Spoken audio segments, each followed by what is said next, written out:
Chers camarades, chers délégués, chers invités, notre congrès ordinaire est organisé tous les 5 ans. Maintenant, c'est le 8e congrès ordinaire depuis 1979, c'est-à-dire l'année où l'OGBL a vu le jour. Et c'est le 33e congrès depuis 1916, c'est-à-dire l'année où l'OGBL est né, c'est-à-dire c'était le jour de la naissance de son précurseur. Le congrès ordinaire est notre instance la plus haute. Le congrès, c'est une journée pour l'organisation, mais c'est également le symbole de la démocratie au sein de notre syndicat. Un syndicat où les délégués du congrès discutent et décident, mais où il y a également le nouveau comité national qui aura sa première réunion aujourd'hui en fin de journée. Chers délégués, vous représentez toutes les structures de l'OGBL, nos syndicats professionnels, nos sections locales et également nos départements. Vous tous et toutes, en bénévolat ou en salarié, vous êtes la force de l'OGBL. Sans votre engagement et sans le fait de prendre de la responsabilité au jour le jour, l'OGBL n'existerait pas dans cette forme. C'est vous qui représentez les intérêts collectifs de nos 70 000 membres avec tout votre engagement. Au nom de nos membres, je vous remercie chaleureusement de tout votre engagement.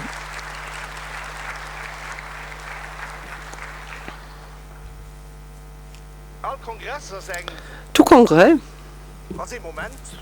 est un moment où un mandat touche à sa fin et l'autre commence. Et chaque congrès est également une petite fenêtre ouverte sur le temps, sur la durée, pour sortir un petit peu du quotidien. La préparation du congrès et les 2 jours du congrès sont la période où on est ensemble pour réfléchir de manière fondamentale sur notre syndicat, notre programme et également l'état des choses de notre syndicat. C'est le moment de faire un bilan sur ce qui a été réalisé dans les dernières 5 années et c'est également le temps où il y a du renouvellement dans les instances de l'OGBL et également l'instant où on définit les priorités pour le mandat prochain. Aujourd'hui, et demain, on va décider de la destinée que va prendre l'OGBL dans les 5 ans à venir en tant que syndicat majoritaire au Luxembourg, pour continuer ce qu'il a fait depuis 100 ans, c'est-à-dire une force majeure pour le progrès pour tous les salariés et leurs familles. En 2016, nous avons fêté nos 100 ans et à l'époque, on nous a déclaré de success story, c'est-à-dire un succès. Et pourquoi? Parce que nous avons toujours veillé à notre continuité et non pas une continuité rigide, mais plutôt flexible qui exige que le syndicat se remette en question et s'adapte aux défis de la société et de l'économie. Et le congrès d'aujourd'hui est également sous le signe de cette continuité. Demain matin, nous aurons le discours de notre nouveau président, le regard vers l'avenir. On va se baser sur ce qui était, ce qui est actuellement et sur ce qui sera probablement demain. Maintenant, en tant qu'introduction, je vais me concentrer sur les grandes lignes de notre travail syndical des dernières années, et également faire une petite projection dans l'avenir. Chers collègues, chers délégués, chers invités, la période de mandat de 2014 à 2018 doit être prise en compte dans le cadre des développements sociaux, économiques en Europe, dans le monde et également au Luxembourg depuis le début du millénaire. C'est bien connu par le nom de la stratégie de Lisbonne, stratégie UE 2020, pacte de stabilité et de croissance. Depuis le début du millénaire, ce sont les mots forts d'un néolibéralisme européen qui ont également eu leur impact sur la politique gouvernementale ici au Luxembourg. Notre acquis social, notre État social et notre système sont de plus en plus sous pression. C'est pour cela que nous sommes devant des défis nouveaux qu'il faut adresser. Et après la grande crise en 2008, la politique pour les salariés est devenue une véritable politique d'austérité. Une politique d'austérité qui s'est greffée sur les attaques qui ont déjà eu lieu avant la crise. Une des attaques les plus graves était celle de 2006 à 2014 sur notre système salarial, c'est-à-dire sur l'indexation des salaires. Le progrès social a dû être défendu par les syndicats. Il fallait faire de notre mieux pour défendre les acquis. Chers collègues, notre syndicat a fait vraiment des efforts remarquables pendant toutes ces années. Et un des points forts était sans doute la grande manifestation contre la politique de l'austérité où 30 000 personnes ont participé en 2009. Sans l'OGBL, notre système d'indexation des salaires serait pratiquement non existant.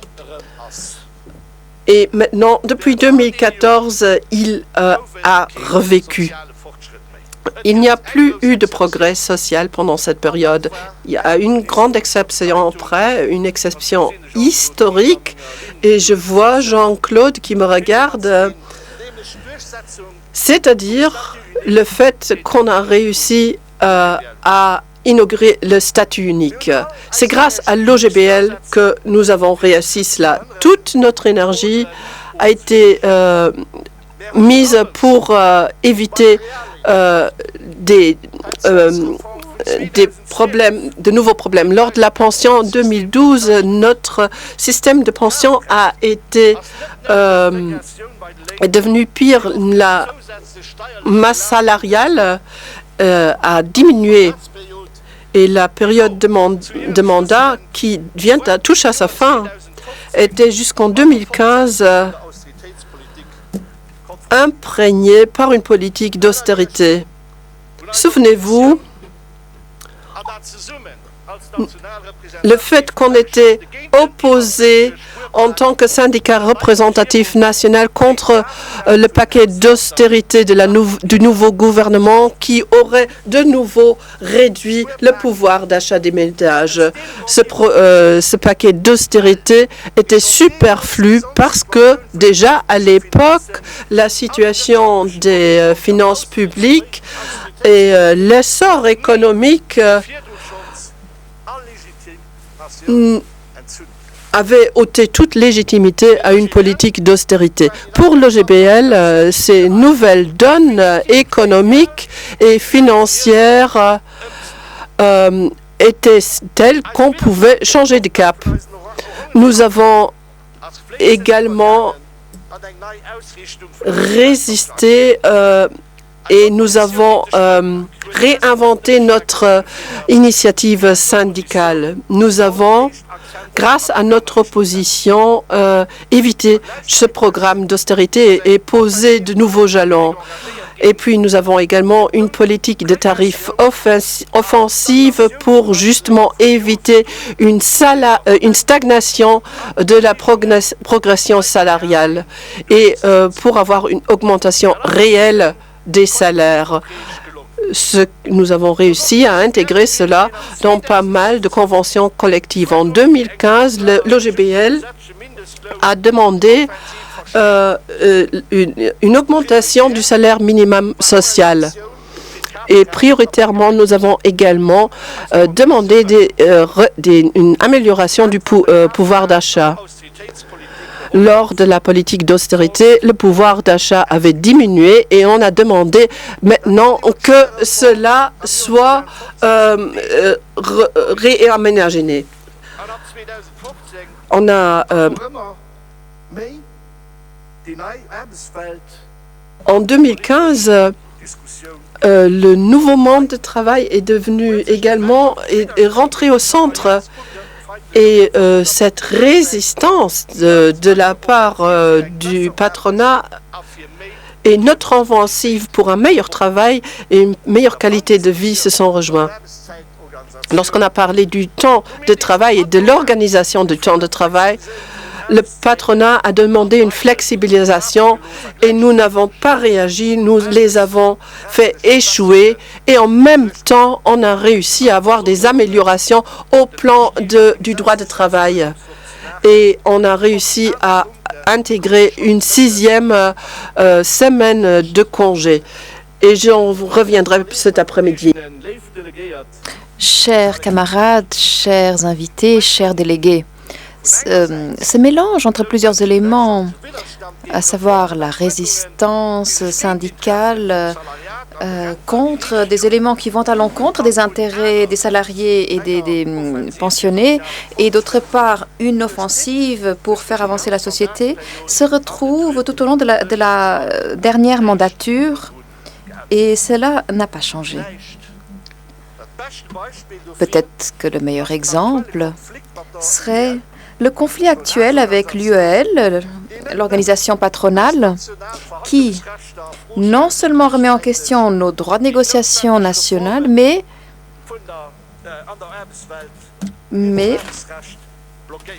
veut bloquer les réformes nécessaires dans le monde du travail. Et il n'y a pas que le droit du travail qu'il faut réformer. Tout comme dans d'autres États membres de l'Union européenne, ici au Luxembourg, les inégalités sociales sont en train de se creuser. Chers camarades, le progrès social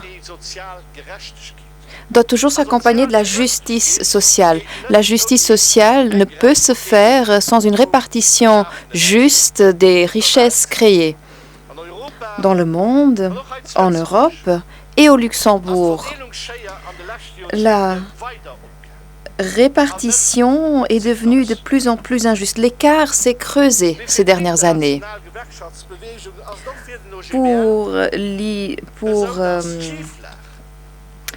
les syndicats au niveau international et au niveau national, le fait de combler cet écart est très important. Les indicateurs sur la justice de la répartition des richesses est importante. Les voyants, les clignants sont au rouge. Alors, au Luxembourg, de plus en plus de ménages sont exposés au risque de pauvreté et comparé à l'Europe, pour ce qui est des working poor, des travailleurs pauvres, la situation du Luxembourg est très grave. Avec notre politique, nous allons donc poursuivre l'offensive et nous battre pour renforcer le salaire minimum. Cependant, cette action toute seule ne suffit pas. Il faut davantage de justice en termes de répartition. Et là, l'État doit intervenir. Tout d'abord, renforcer les prestations sociales, le pouvoir d'achat, et il faut continuer à investir dans les services publics. D'autre part, il faut une meilleure justice fiscale pour tenir compte des couches sociales défavorisées, et je pense également à ceux qui franchissent la frontière tous les matins pour venir travailler chez nous. Je ne voudrais pas les oublier. Dans ce contexte,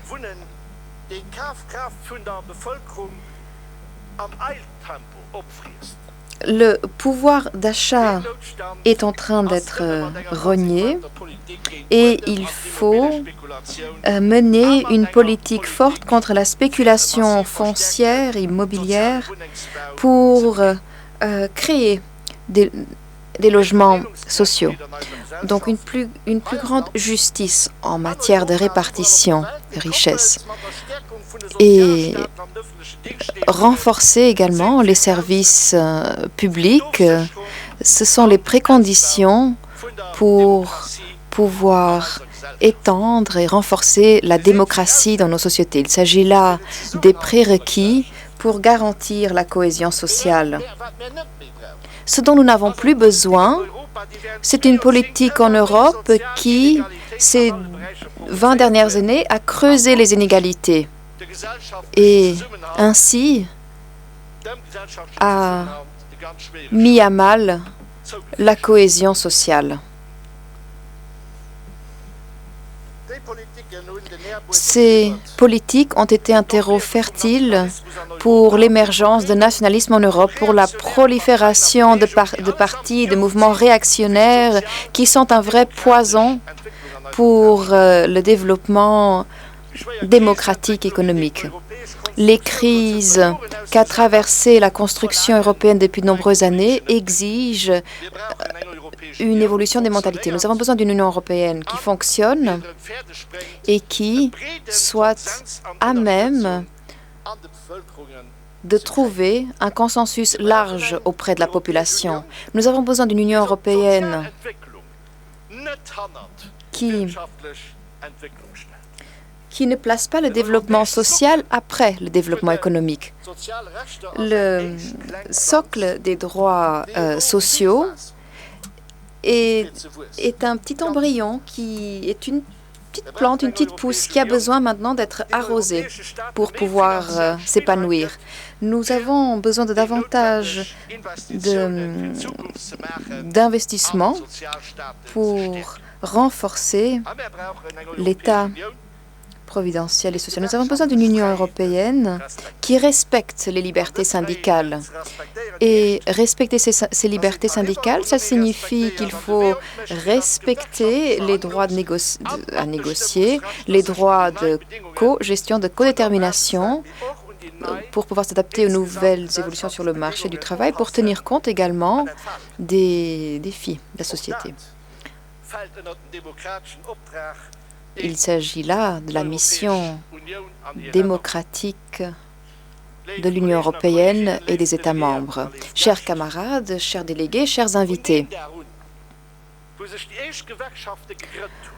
à partir du jour où les premiers syndicats ont vu les jours, les détracteurs des syndicats ont remis en question leur existence.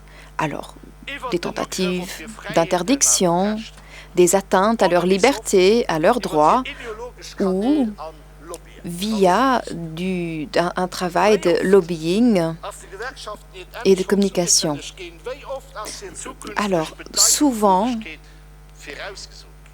il a été dit que les syndicats n'avaient pas d'avenir, ne seraient pas importants. Or, le mouvement syndical est lié au système capitaliste et les gens n'arrêteront pas de s'organiser pour défendre leurs intérêts de manière collective. Pour tous ceux qui travaillent pour un salaire, il n'y a pas d'autre possibilité.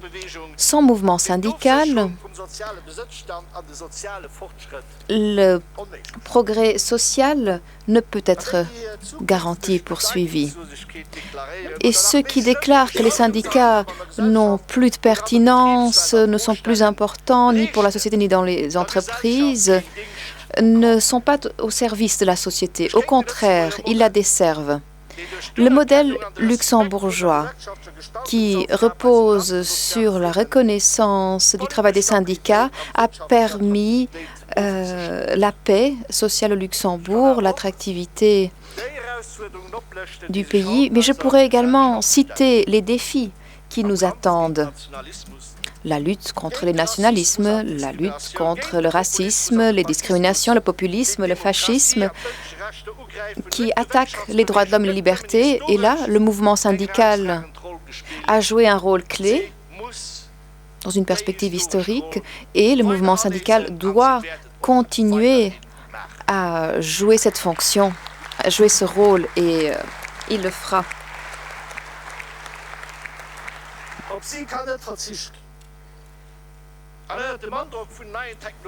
Alors, la numérisation, les nouvelles technologies, et même dans ce contexte-là, sans mouvement syndical, il n'y aura pas davantage de qualité de vie et pas de revalorisation du travail humain. Tout mouvement syndical a un rôle important à jouer pour que les objectifs climatiques puissent être atteints. L'OGBL souscrit aux objectifs de l'accord de Paris. Et pour atteindre ces objectifs, il faut adopter des mesures profondes qui affectent notre vie quotidienne, et non pas demain ou après-demain, mais aujourd'hui. Et ce processus ne pourra aboutir que s'il reposera sur un consensus large, sur un soutien important au niveau de la société. Lors de la transition écologique, il faudra donc éviter de nouvelles fractures sociales et écologiques. La transition écologique et davantage de qualité de vie vont main dans la main, elle ne s'exclut pas. Mais pour combiner les deux éléments, il faut que notre force puisse pleinement s'épanouir. Il s'agit là de notre fonction, de notre rôle, mais il s'agit également d'un appel à la politique qui doit nouer une alliance avec le monde syndical. Et je vais bientôt terminer. J'aimerais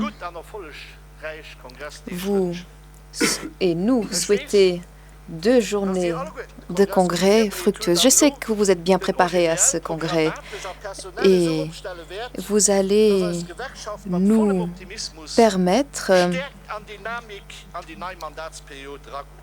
d'entamer une nouvelle mandature avec élan et dynamisme.